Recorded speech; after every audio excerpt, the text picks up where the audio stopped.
Today is Thursday, so it's not walkie-talkie Wednesday and it's not fixed base Friday, so it's what tat did I buy off eBay Thursday?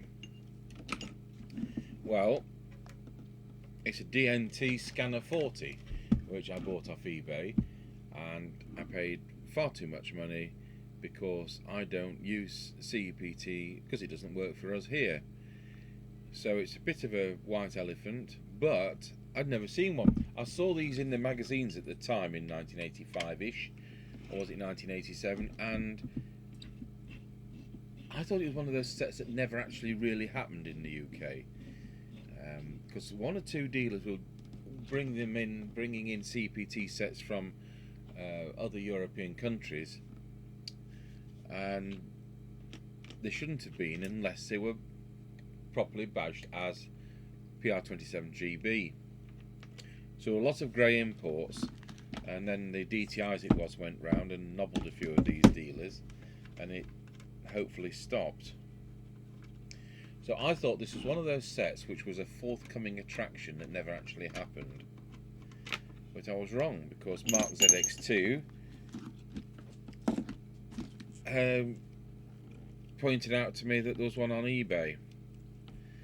And so I bid on it, so it didn't come round to beat me up. Oh no, he can't, because it's the lockdown. So we've gone from black wire to blue wire for some reason. Or at least there's a fuse in there. We have this dinky condenser mic, or we should say of course capacitor mic, which is an up-down mic. No doubt terminated in a 5-pin DIN, more than 5-pin DIN, 1, 2, 3, 4, 5, 6, 8-pin DIN. Not the 8-pin DIN I've seen before. 1, 2, 3, 4, yeah, it's 8-pin. In fact, we'll leave that out and we'll open the setup. And I have also been able to download the block diagram, the wiring diagram, the parts list, the printed circuit boards, and a circuit diagram from the internet, and that's fantastic, because we didn't get an instruction book with this one. So I put the soldering iron on ready, expecting it to be like the DNT, like the M40 and so on, and I didn't need the soldering iron because the speaker is unpluggable from there. It's nicely laid out set. It still uses synthetic resin bonded paper printed circuits, which are double-sided, but it's really neatly laid out. So this will be no doubt the logic for whatever it does scan-wise. And now we have that logic board. Now it looks like you've got to prop that out of the set because there's a preset down there, and it also looks like the presets are labelled. Now whether or not that's in English or German or something else, let's have a look. No, that's TX meter. No, I think we're going to cope with that.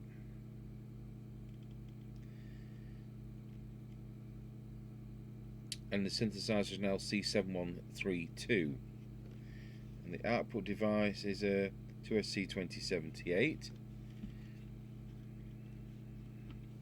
So without even looking at the circuit, I can see the transmit path is going to be up there, and the receive path is going to be across there, and that looks like it's going to be the detector.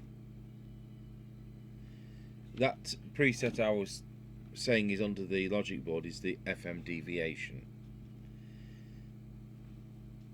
So that's nice and straightforward.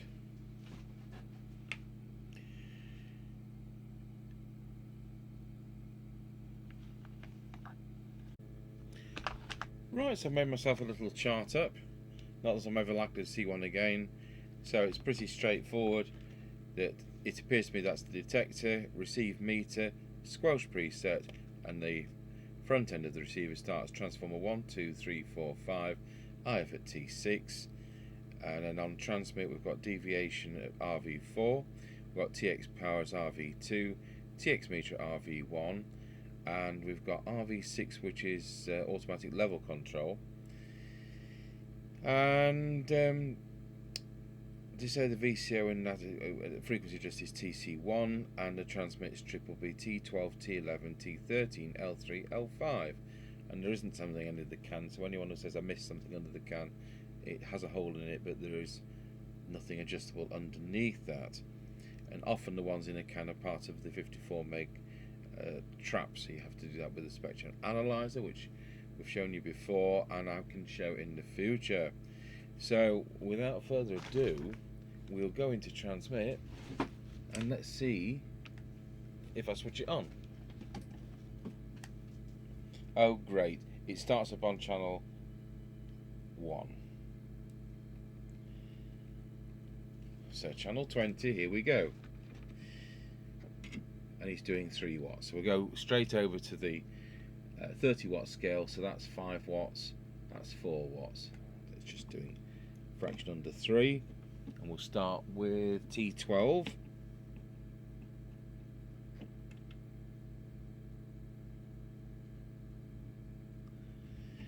T11.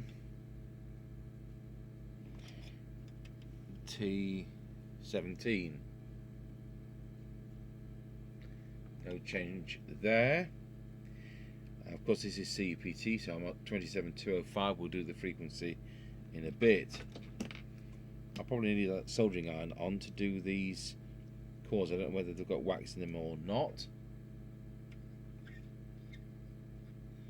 No change there. And no change there.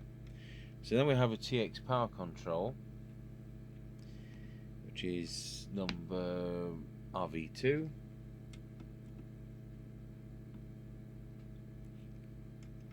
And to be honest, that's not made any difference either. Still at a 3 watt set. So I'm going to go through those backwards and forwards, see if I can get a bit of improvement. Okay, so I managed to get 3.6 out of it. So there we have 3.6, 3.7. So we'll just put camera 3 on and let's look at what frequency it's doing. Back 1, and once again it'll go to channel 1.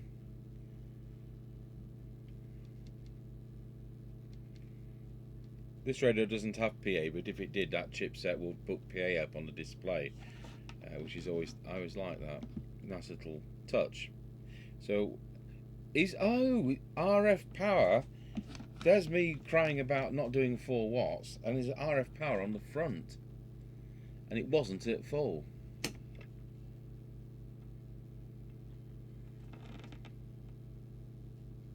Well, actually, it's made no difference whatsoever, because the last bit, see, we've got variable power. Let's go down on the other scale. So we can go down to 800 milliwatts, and then right up to the 3.6 watts I've managed to coax out of it. That's unusual.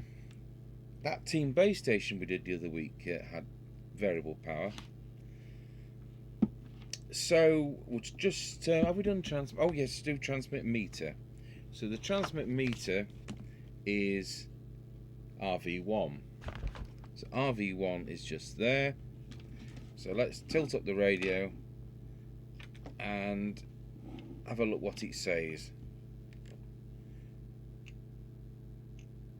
So I'll tell you what, if we have it on one of those red dots, it's reassuringly powerful, isn't it? We know it does 3.6 watts, but that's how it is. It's not exactly calibrated. So that has covered all the transmitter, and now we will go onto the receiver. So I'll drop the squelch, and we'll make sure the signal generator is on 27205. And we'll put the camera onto the oscilloscope so we can do the detector. So we'll put, at the moment that's 0.3 of a microvolt, which the radio is receiving okay. Crystal filters are standard, so we'll put S9 on it and turn up the volume, and then I'll turn the bench light off so you can see the trace on the oscilloscope. And I reckon the detector is T2, which is just here. I use the yellow tool on that. And as ever, we're looking for maximum amplitude. And you know what? That is not the detector. I've been caught out. In that case, it could be T6. But do you know what? It isn't. So it could be T5. And you know what? It isn't that either. So I'm going to pause the video and look at the circuit diagram. So in actual fact, I'd missed it. It's T6, which is under the wiring. So the reason I had missed it, it's just there. So that's where, when I looked at the circuit, it was obvious. So, as ever, we're looking for the maximum amplitude. And we've brought that up a tiny fraction. So that covers the detector. So now I'll put the cyanide meter onto the camera and we'll tune up the receiver, which is already very good. So with the cyanide meter, let's turn it down on the attenuator. 10 microvolts, 3 microvolts, 1 microvolt. So we'll turn the smaller attenuator down. I want about there. So we'll start with T1.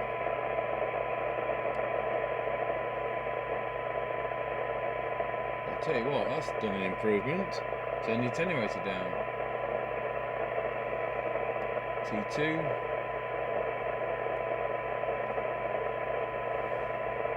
T3.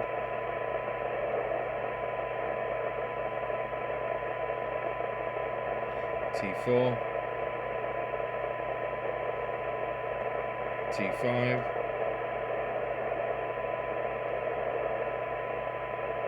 Of course, I've messed with that one. T6, which I've also messed with.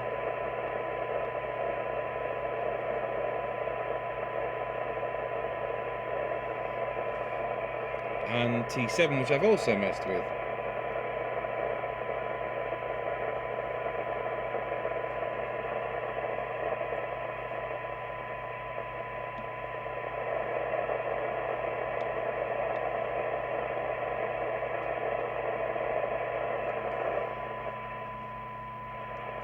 So I'm just going to run through some of those again.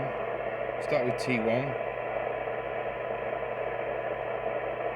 T2, T3, T4, T5.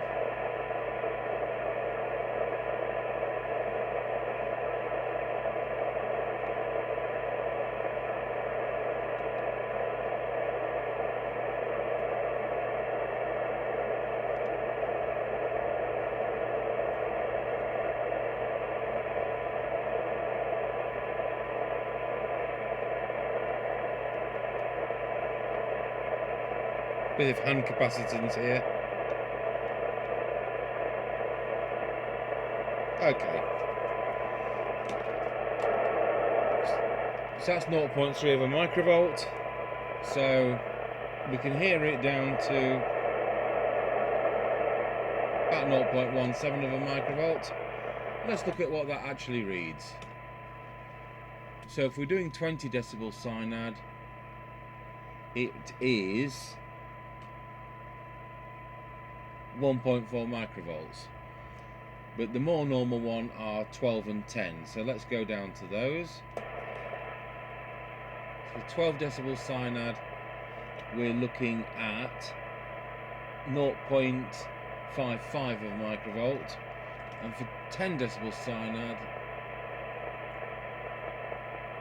we're looking at 0.8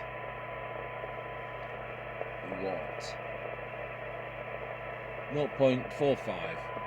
So very good, really. Seemed better, but it's still very good, especially for 87-ish. So let's put a S9 signal back on the radio, and we can dispense with that camera, and we'll look at the S meter. So I wanted to read S9 for 100 microvolts. So the RX meter is that one.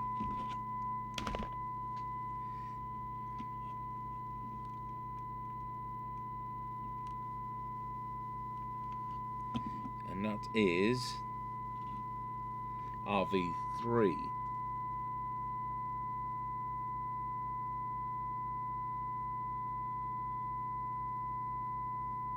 No, it's not.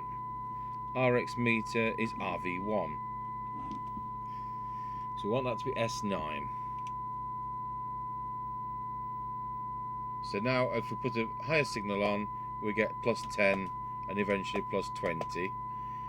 I did have an email from somebody saying you should be setting it for 50 microvolts. No, that's for amateur radio equipment.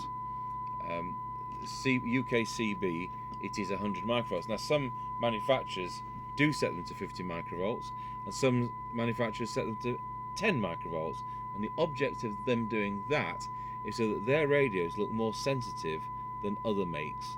So it's all a psychological thing, like having a motor car that has 160 miles an hour on the speedometer, but it does 80. So yeah, it's just psychological bull. So that's where we are. I think, oh, we've just got the squelch to do. So we'll turn the signal generator off and set the squelch to threshold. Switch the signal generator back on. And when does it come in? Oh dear, it comes in at 10 microvolts. Let's see whether we can weaken that off somewhat. And we know that that's RV3.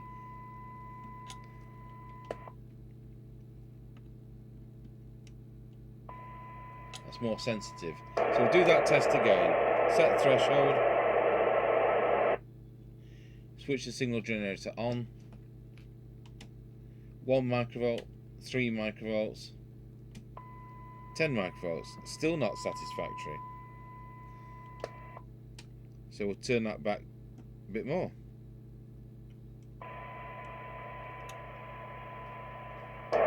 Signal generator off, set threshold. Signal generator on. 1 microvolt, 3 microvolts. Oh dear. It's going to be one of these, is it? So we'll have it on maximum sensitivity. So if I do a proper check now, it's squelch is releasing at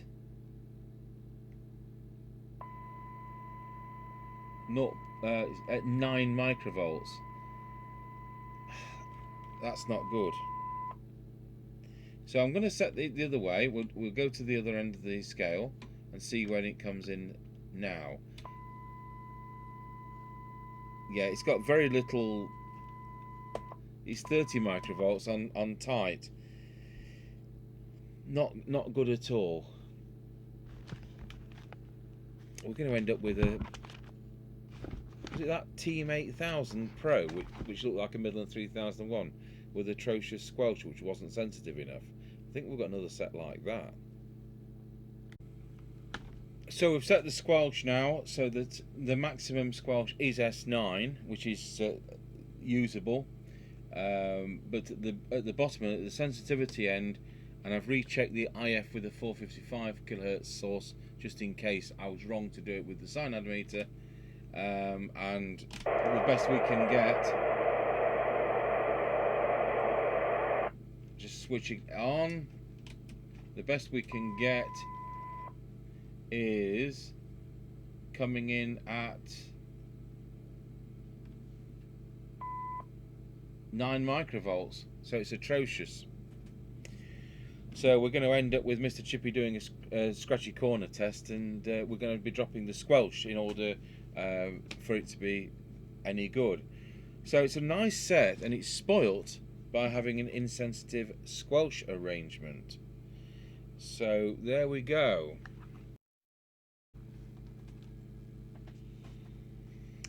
So having put it back together, I mean, what's nice about it is it's, I mean, quite early on, isn't it, to have the kind of night display where it all the buttons glow in amber. So that's nice. Annoying feature, it goes to channel 1 every time we switch it on. So we'll put an aerial into it.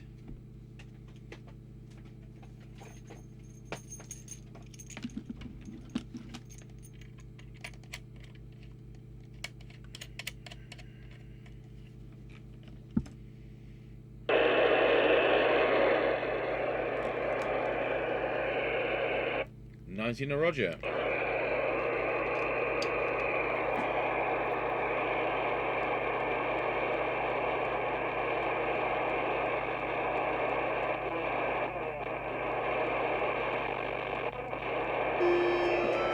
And there's the door.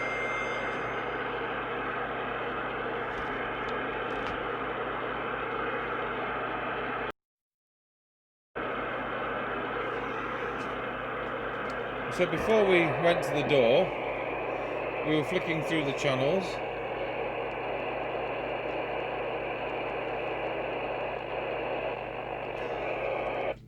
One Nana Roger. And then it's got the scan feature.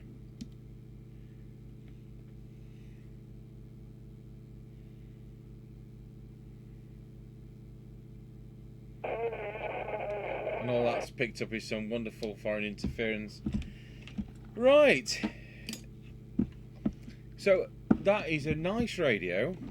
It would have been nice if it was on 2781.